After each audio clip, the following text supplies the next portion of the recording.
At least one other house has some fire damage. Again, the crews are still working on keeping the flames down. A lot of debris behind us as well. Meantime, the suspected impaired driver is recovering in a Phoenix hospital. The woman who sheriff's investigators say is responsible for the death of a man from out of state is out of jail tonight. Back here live at Letitia Way in 9th Place, as you can see, chalk marks still on the ground. A very sobering reminder that a crime scene was here just more than a day ago. One man is recovering from his injuries tonight and another is behind bars. Now, unfortunately, when he passed away, he became the 29th DPS officer to die in the line of duty. I'll send your message.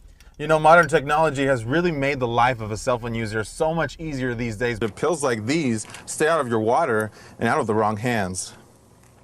The search is on tonight for the gunman responsible for the death of another man. Yuma police officers responded to Lynn's Grand China Buffet about 7 to reports of a shooting. Food and Drug Administration officials say you should shy away from supplements that claim to prevent or treat concussions. My parents were very young, very active people, very fun-loving people. They loved to dance. They left way too early. A son dances with his parents at a recent party. What he didn't know at the time is it would be the last dance. They told us that they needed to go to our house to give us some news that they couldn't tell us over the phone. Department of Public Safety officials say Sunday before 6 a.m., the driver of a white Chrysler ran a red light, T-boning a Toyota Scion. It was a pretty significant impact. Some of the debris from the crash actually went into one of the parking lots and damaged a vehicle there. It happened on Highway 95 and Avenue 7E in Yuma. DPS officials say the crash quickly turned into a homicide investigation. We believe that the driver in this case, a 42-year-old male from Yuma, was impaired by drugs. A San Luis couple, 61-year-old Roberto and 56-year-old Silvia Rodriguez, both died at the scene. Family members simply describe them as amazing people. They were there for many people. I know a lot of people are going to miss them, not only us. They're making news right now, but for us it's a change that it will always be there.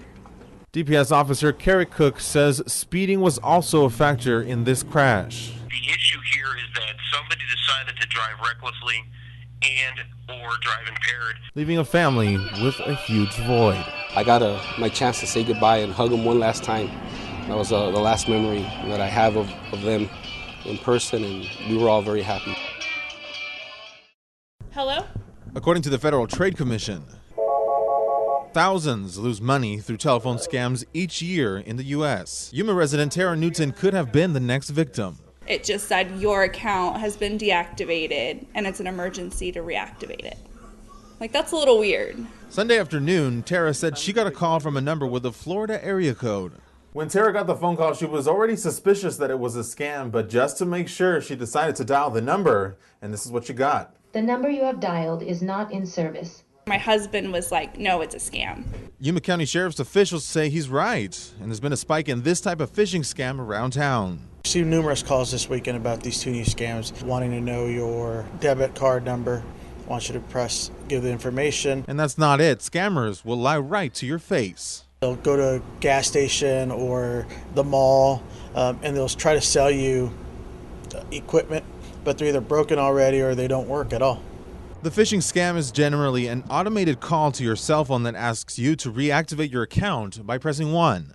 You then have to enter your debit card information, including the PIN number, expiration date, and security number on the back. That's all anyone needs to spend your money. This is she.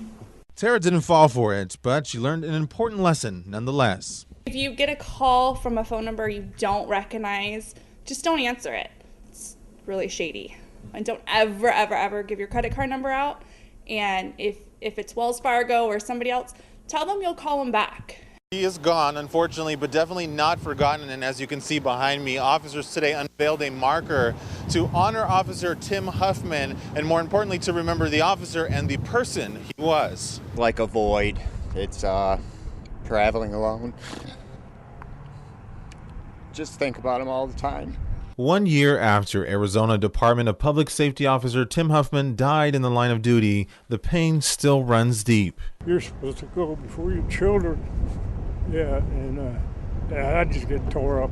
At a ceremony Tuesday, officers unveiled a marker honoring the fallen officer for his sacrifice. Well, I think the family's overjoyed that nobody's forgetting. And just by the people that showed up today, the outpouring of gratitude and remembering. The family is grateful for the support, but they say nothing can replace a caring and loving man. Me and Tim talked a lot at night, and so it strikes me hard now that I can't call him up and talk to him at night. He was a fun-loving, caring person that his whole life was dedicated to helping others. May 6, 2013, Officer Huffman was at the scene of a crash on Interstate 8. The driver of a semi, allegedly on his phone,